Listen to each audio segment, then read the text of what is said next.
Morning, everybody. Andy at IBP, Indiana Bronco Parts. It's been a while since I posted. Got lots going on. Had a graduation for my oldest son, and a few things happening here at the house, so it made it very difficult to get some posts. We had a local festival going on, and unfortunately, we had a massive storm come through northern Indiana last night, so the power's been out. So some of the projects, we're going to take a peek at some of the projects we've been doing and get you up to date on a few things that we're working on. So the first thing is, we're still working here on the 7.3 Bronco. We have the motor mounts all built. You can see them back and down in there.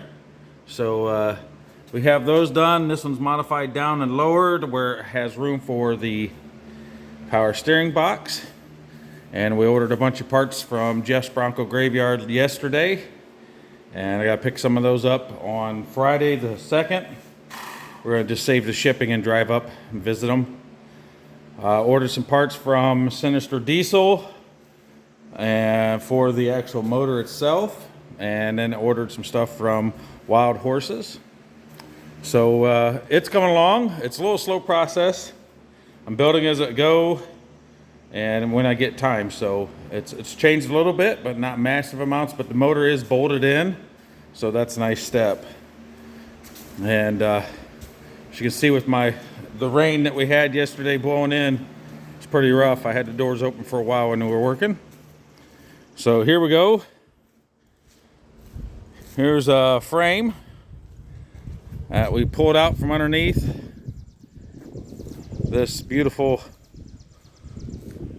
parts vehicle, this blue 78 Bronco. We're going to have a customer wanting to come up and look at that to do a complete restore on this frame here. It's really got good bones. It's solid, so there's not a lot wrong with that. Yeah, it's better shaped than what his is, so just an inexpensive old frame for him to start redoing his Bronco with. He's going to start with a fresh frame, get it all powder coated and everything else. So that's a few of the things. Some other stuff we're building. Long frame rail. This is part of my semi chassis that I'm converting. I'm going to build a gooseneck trailer out of. It sounds a little ambitious, and it might be, but the hard part with finding a gooseneck the way you want is they're all just standard built, this length, this size, with nothing else, and you have to do modifications. So I'm going to try to build my own 42-foot gooseneck.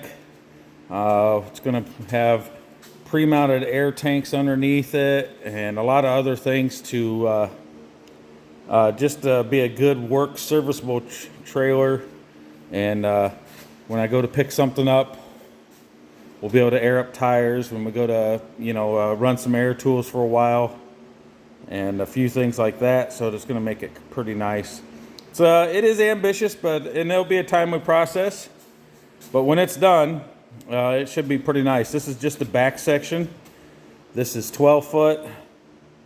I'm going to cut it off, and it'll be 12 foot added to the 30-foot frame rail of the semi, and then we'll dovetail it down at the end with about 4 foot of it be dovetailed, and then start on building the frame off of this with the top part with C-channel. And right now the price of metal is pretty high, as everyone knows, and the price of wood is even higher, as everyone knows. But I have a feeling it's all going to start going down here pretty soon. And as the price goes down, it's going to become more affordable to build it yourself. When you buy a new one, 42, 45 foot gooseneck, I'm going with 3 axles instead of the big dual tired axles, twin axles. I'm doing the 3 individual single wheels axles because you can get them takeoffs. I'm near northern Indiana, to where it's the RV capital of the world, so you can get takeoff axles very reasonable around here. So triple axles on this trailer will be more than sufficient. The local fab shop said they do the gooseneck portion, and they'll weld that up for me, cut it and have it welded. It's going to be a little longer than normal since I have a crew cab long bed. That's going to give us a little more room for some storage up top. That way I'll be able to bolt and unbolt portable air compressor and a portable generator when I go on long trips to pick up something, or even a short trip if I feel like it's going to be necessary to have. So some of those things I've been working on the design of that. The next step for the frame on the trailer is to get the front semi-axle out from underneath, because that's the only thing holding the frame rails together. Then I can start cleaning them up. I've basically removed every bolt, the entire length of the semi, which is a timely process to say the least. It's taken about one whole full set of tanks on the torch, because as you know, everything's 15/16 except for a few 3/4, and they all have to be heated for the nuts to get the frame rail apart. So it's been a long process, but it's been good. Been out with my sons, been making them work and learn some of this stuff, so that's kind of nice. And it helps when you have 2 6-footers to carry your stuff around. Both my boys are big boys. They're 6 foot plus, so that's kind of nice. I don't have to manhandle some of this stuff. They do it for me. So it's kind of a nice project that we're working on together. So with that being said, I'm going to cut it short. It's just kind of a quick video. It's been a while. I'm going to try to get some more content out for you guys. I know it's been a little short in between them, but there's just been a lot going on, and sometimes when you get going, it's very hard to take the time to record the stuff. It's kind of a common thing that happens. So with that, I'm going to let you guys go, and if everything goes right, I'm going to take a little road trip out west and be picking up another Bronco for another project.